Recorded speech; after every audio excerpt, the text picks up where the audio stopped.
बाजी मारती है इतना फोर्स क्यों कर रहे हैं कि आप नाम दीक्षा ले लो, आपके पुण्य कट पाप कट जाएंगे वगैरह वगैरह। अबे हमें नहीं कटाने, हमारा बगल में गंगा है, हम उसमें नहाएंगे, वैसे ही मेरे पाप कट जाएंगे। अगर गंगा के नहाने से अगर पाप कट सकते हैं तो आपका नंबर तो बहुत बाद में आएगा। वहाँ पर जो गंगा में जीव जंतु मछलियां हैं, कछुआ हैं जो रहते हैं, उनका तो पहले मोक्ष हो जाएगा। बच कर रहे हैं, हम वही करेंगे, हम अलग से थोड़ी ले आएंगे अपना। जो आप ले आए हो, आपके संतराम बाजी महाराज ले आए हैं, हमारे जो पूरे भक्ति कर रहे हैं वो सबसे बेस्ट है। बढ़िया पाप 9 दुर्गा तक व्रत रखो, फिर बाद में मीट मछली चलन दो, बाद में गंगा नहाया जो पवित्र हो गए मस्त। जो आप में आया पाप नियम छोड़ो वगैरह वगैरह, जो अब काम जाम हम पसंद नहीं है। जो हमारे फूल चढ़ाए आते हैं, बढ़िया सड़क चले जाते हैं। देखिए, चढ़ाने से कोई स्वर्ग नहीं जाता है, जो सब पाखंडवाद में फंसा रखा है। क्यों है एक जीव को कितने बार ठगते हैं ये थोड़ा विचार करो यार। विचारणीय बात है। जैसे हमें एक बार चलो शुद्ध करा रहे हैं आप, मान लो आपने घर ही हमें क्रियाक्रम करा के शुद्ध करा दिया, फिर गंगा जी भेजने की क्या जरूरत है? फिर इलाहाबाद क्यों भेजते हैं? फिर इलाहाबाद भेज दिया, वहां गया, वहां पर मुंडन करवाया उसका, फिर उस पर अग्नियां सरवाई, फिर वहां भी शुद्ध नहीं हुआ, वहां से फिर वापस आया, फिर घर आया, सो कहिए पे आगे फूल लेके चलो फिर पंडित जी को बुला लो, शुद्ध का करा लो। फिर बताओ गंगा ने शुद्ध नहीं करो, फिर आके शुद्ध का करा रहे, फिर शुद्ध का कराने के बाद फिर भी शुद्ध नहीं हो, फिर 13 दिन बाद फिर क्या उठे, अब 13वीं करने शुद्ध का कराने, तो फिर 13 दिन बाद शुद्ध। इतने बार 6 माह बाद छमाई कर 1 साल बाद, तो मतलब हमें इनने सबने पाखंडवाद में अपने खाबे के चक्कर में हमें फंसा रखो यार। नमस्कार, आप देख रहे हैं आध्यात्मिक डिबेट। दर्शकों, सतलोक आश्रम बैतूल में संत रामपाल जी महाराज जी के सानिध्य में कबीर प्रकट दिवस के उपलक्ष्य में विशाल भंडारे का आयोजन किया गया, जिसमें जगह जगह से बहुत दूर दूर से लोग आए हुए हैं। उसमें एक जगत का लोग भी आया जो बिल्कुल नास्तिक है, उसने ऐसे सवाल खड़े किए हैं, तो इस वीडियो को लास्ट तक जरूर देखिएगा। आध्यात्मिक ज्ञान चर्चा को आगे बढ़ाते हैं और जानते हैं उनके क्या सवाल थे। मेरा नाम नीरज तोमर है, मैं ग्वालियर से बिलोंग करता हूँ। मैं यहाँ पे आपके संत रामपाल जी महाराज जी के भंडारे में आया था, मुझे सब अच्छा लगा। यहाँ पे 24 घंटे भंडारा चलता है, लड्डू जलेबी जो सब मेरे को, जो आपका देसी घी में भंडारा है, मेरे को सब स्वादिष्ट लगा। पर मुझे एक बात मतलब अखर गई है, मतलब आपके संत रामपाल जी महाराज जी से इतना फोर्स क्यों कर रहे हैं कि आप नाम दीक्षा ले लो, आपके पुण्य कट पाप कट जाएंगे वगैरह वगैरह। अबे हमें नहीं कटाने, हमारा बगल में गंगा है, हम उसमें नहाएंगे, वैसे ही मेरे पाप कट जाएंगे। आप इतने फोर्स क्यों लगाते, मेरे को ये समझ में नहीं आ रही है। हम खा के जा रहे हैं भंडारा अपना। देखिए सर, इनका कहना है कि संत रामपाल जी महाराज जी के जो यहाँ पर ये जो मतलब भंडारा देखने के लिए आए थे, तो यहाँ पर उनको भक्त मिले, वो एकदम फोर्स कर रहे हैं कि भाई आप संत रामपाल जी महाराज से नाम दीक्षा ले लीजिए।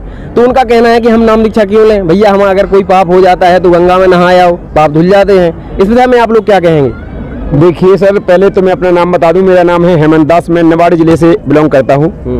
मैं भाई को बता दूं, भाई ने कहा है कि हमें भक्ति करके क्या करना है। बिल्कुल।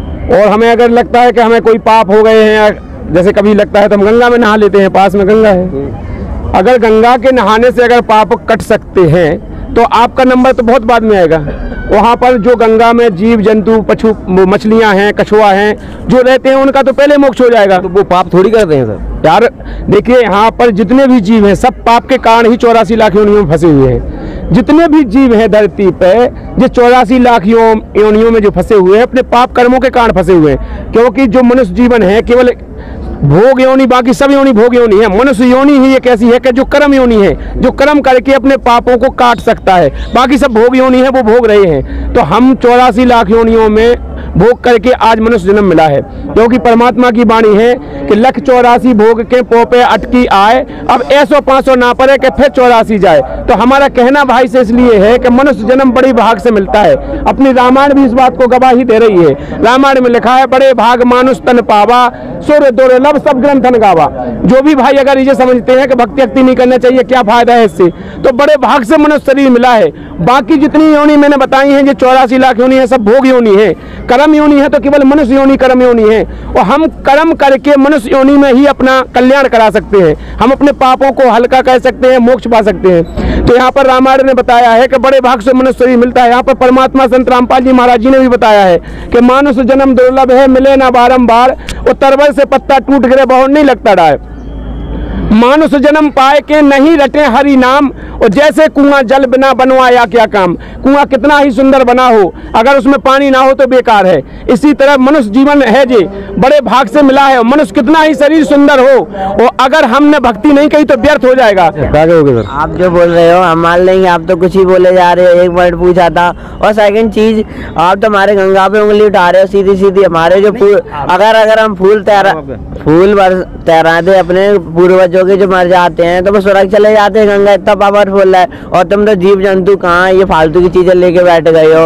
वो स्वर्ग पहुंच जाते हैं अगर फूल में सिराए थे, तो ऐसा है गंगा पावरफुल। इनका कहना है कि इनके जो मतलब कोई भी अगर जो बुजुर्ग हैं वो खत्म हो जाते हैं और उनकी जो अर्थियां हैं वो गंगा में प्रवाहित कर देते हैं, तो वो सीधे स्वर्ग चले जाते हैं। तो आप कैसे कह सकते हो कि उससे पाप नहीं करते? देखिए ये बहुत बड़ा फंडा है। जे अगर इस बात पे अगर बात करें तो ये बहुत बड़ा फंडा है।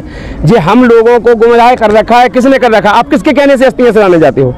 पहले पूछिए, आप किसके कहने से जाते हो? जो पूर्वज कर रहे हैं हम वही करेंगे। हम अलग से थोड़ी ले आएंगे अपना। जो आप ले आए हो, आपके संत रामपाल जी महाराज ले आए हैं। हमारे जो पूर्वज भक्ति कर रहे हैं वो सबसे बेस्ट है। बढ़िया पाव 9 दुर्गा तक व्रत रखो, फिर बाद में मीट मछली चलन दो, बाद में गंगा नहाया जो पवित्र हो गए मस्त। जो आपके यहाँ पाव नियम छोड़ो वगैरह वगैरह, जो हमें ताम झाम हमें पसंद नहीं है। जो हमारे फूल सराए आते हैं बढ़िया सड़क चले जाते हैं हमारे परदादा। बताइए क्या कहोगे सर? देखिए भाई ने कहा है कि हम अपने पूर्वजनों की अस्थियां ही अगर गंगा में प्रभावित करते हैं तो वो सीधे स्वर्ग चले जाते हैं। अगर स्वर्ग में अस्थियां सराने से जाते हैं, देखिए तो सीधे आदमी को जिंदा ही फेंक दो गंगा जी में। जो मरबो चाह रहे, जो मरबे की स्थिति पे आ गए, उन्हें सीधे स्वर्ग पहुंचाने, सीधे उनके गंगा में धकेल दो, वो सीधे स्वर्ग चले जाएंगे। ना अस्थियां फेंकने पड़े, ना जलाने पड़े, लकड़ी की बच जाती कम से कम, और इतना पाखंड बच जाए। जो देखिए सराने से कोई स्वर्ग नहीं जाता है। ये सब पाखंडवाद में फंसा रखा है, क्योंकि हमारे भोले भाले पूर्व जो हमारे थे, माता पिता थे, दादा दादी थे, तो पढ़े लिखे नहीं थे। क्योंकि आज से 50-60 साल पहले चले जाओ तो कोई पढ़ा लिखा नहीं होता था। हमारे जितने भी धर्म के ठेकेदार थे तो जो हमारे धर्म गुरु यही पढ़े लिखे होते थे, यही संस्कृत के ज्ञाता थे। इनने अपने आकर के जो बता दिया हम भोली भाली जनता को कि आपको तो केवल कथा करानी है, आपको अस्थियां सरानी है, आपको तेरहवीं करनी है, आपको बाल मुड़वाना है, आपको ये त्योहार मना लेना है, उपास कर लेना है, इससे ही आपका कल्याण हो जाएगा। हम सभी उन परंपराओं में हमारे जो बुजुर्ग थे, जैसे दादा हैं आज, ये पढ़े लिखे नहीं है। पढ़े लिखे तो नहीं है आप। आज के जमाने में जो पढ़ा लिखा समाज है वो वैसा पहले का नहीं था। तो क्या था, हम वही कर रहे थे ना जो पहले करते आ रहे, तो इसी कारण सब फंस गए। तो हमारा कहने का मतलब है कि आज अपन पढ़े लिखे हैं, हमारे सदग्रंथों में लिखा क्या है ये बताने वाला हमारे सामने है। अगर वो बता रहा है तो कोई वो ऐसा तो नहीं है। जैसे संत रामपाल जी महाराज जी आज पूरे विश्व लेवल पे एक इंटरनेशनल चैनलों के माध्यम से संत रामपाल जी महाराज जी ज्ञान प्रचार कर रहे हैं, अपने सदग्रंथों को खोल खोल के दिखा रहे हैं कि हमारे सदग्रंथों में लिखा क्या है। तो बताइए सर क्या कहना चाहोगे आप? भाई साहब जी हमारे सीधे सीधे सनातन धर्म में उंगली उठा रहे हैं और कुछ नहीं है। क्योंकि इनने हमारे पूरे पूर्वज की भक्ति मतलब एक तरफ से एक साइड कर दी, अपने संत रामपाल जी महाराज को एक साइड कर दिया। इनने अपने संत रामपाल जी महाराज को ही महान बता रहे हैं। और मैं इनसे ये पूछना चाहूँगा, पिछले के पूर्वज पढ़े लिखे नहीं थे, मैं मानता हूँ, वो पिछले का जीवन काल नहीं चलता था, वो तो बिना देखे घड़ी टाइम बता देते। पहले का जीवन नहीं चलता था क्या? चलता था ना, और बढ़िया चलता था। पहले के पूर्वज 110 साल जीते थे, आज तो इतना नहीं जी रहे हैं। भाई साहब जो भक्ति चल रही थी ना वो बढ़िया चल रही थी। आजकल ये जो संत आ गए ना, ये ढोंग रचा के इनने पूरे जीवन का नाश कर दो और कुछ नहीं। तो सर देखिए इनका कहना है कि इनके जो पूर्वज जो है भक्ति बता रहे थे, मतलब कर रहे थे, तो उससे इनको लाभ भी हो रहा था और सारी चीजें ठीक चल रही थी। अब आप उसको गलत बता रहे हो, तो क्यों बता रहे हो आप उनको गलत? देखिए इनने एक बात कही है मेरे को बहुत अच्छी लगी है। इनने कहा कि जो संत आ गए, इन संतों ने ढोंग करके पूरे भगत समाज को गुमराह कर दिया और सब नष्ट कर दिया। पहले चल रहे थे बढ़िया थी, तो जो पहले चल रहे थे जब भी बढ़िया नहीं थे। और लेकिन इनने ये कहा कि जो संत आ गया, तो ये बिल्कुल बात क्लियर है कि यहाँ पर संतों ने आकर के जितने भी धर्मगुरु बने, तो धर्मगुरुओं के कारण है वहाँ से शुरुआत हुई। तो धर्मगुरुओं ने यहाँ आकर के आध्यात्मिक को बिल्कुल बिगाड़ रखा है। इन लोगों ने अपने मत से जो पाखंडवाद चला रखा है, ये पूरा व्यर्थ है। जैसे आपने कहा ना अस्थियां सराना, तेरहवीं करना। एक बात बताओ, आपके घर में किसी की डेथ हो जाती है तो एक आदमी की मरने के बाद उसको छूते नहीं है, छू लेते हैं तो नहाते हैं तुरंत। क्यों कहते हैं? उसकी मिट्टी में गए थे नहा लो। बताओ एक डेथ हो जाने पर नहाते हैं, एक मांस को उसी 5 तत्व की काया, एक बकरा हुआ, मुर्गा हुआ, कुछ भी हुआ, उसे जिंदा काट के खाते हैं यार, बताओ, तब नहीं नहाते हैं, उसे काट के जिंदा खाते हैं। माता काटती हैं। हमारे तो भगवान कहते हैं बलि चढ़ाओ तुम्हारा ये काम पूरा होगा। हमारे तो भगवान एग्री है हमसे, इसलिए हम करते हैं। अब आप दैट को ये मीट से मत लाओ ना, क्योंकि अगर हम पाप भी करते हैं तो बढ़िया गंगा में नहाए आते हैं। हमने पहले ही तुमसे कही थी। भाई मैं यही समझाने की कोशिश कर रहा हूँ कि जो हमें पाखंडवाद में फंसाया है, तो जैसे वही मैं कह रहा हूँ कि जैसे मैंने कहा है ना कि अध्यात्म को बिगाड़ रखा है इनने।